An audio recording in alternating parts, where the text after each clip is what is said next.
Imam Ali, peace be upon him, is not only for Muslims but for all humanity, who are searching for the meaning of life and true wisdom.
Sermon 155, about the malice borne by a Shah, and warning the people of Basra about what was to occur.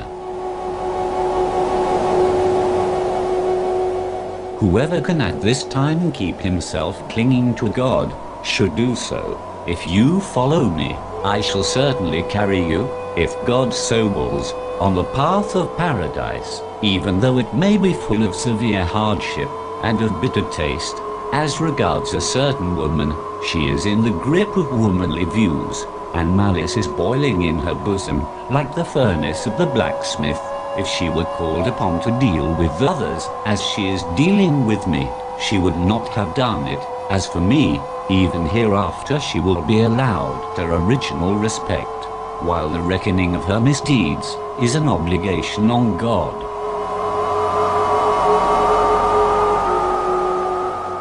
A part of the same sermon. This path is the lightest course and the brightest lamp.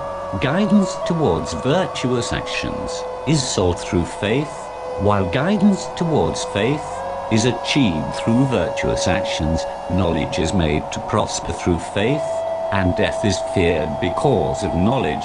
This world come to an end with death, while the next world is secured by virtuous actions in this world. For people there is no escape from resurrection. They are heading for this last end, in its appointed course.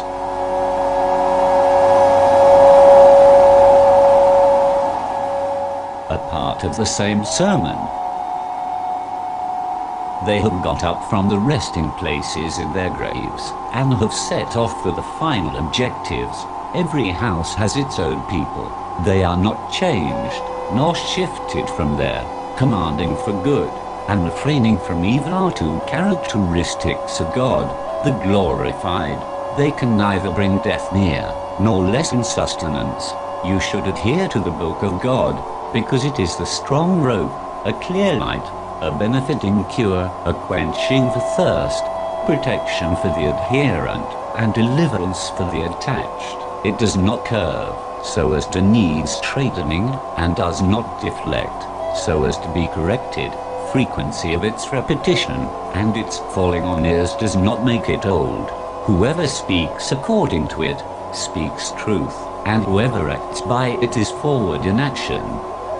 A man stood up and said, "O Imam Ali, tell us about this disturbance, and whether you inquired about it from the Holy Prophet." Thereupon Imam Ali said, "When God, the glorified, sent down the verse, Alif Lam Mim. What? Do people imagine that they will be let off on saying, 'We believe,' and they will not be tried?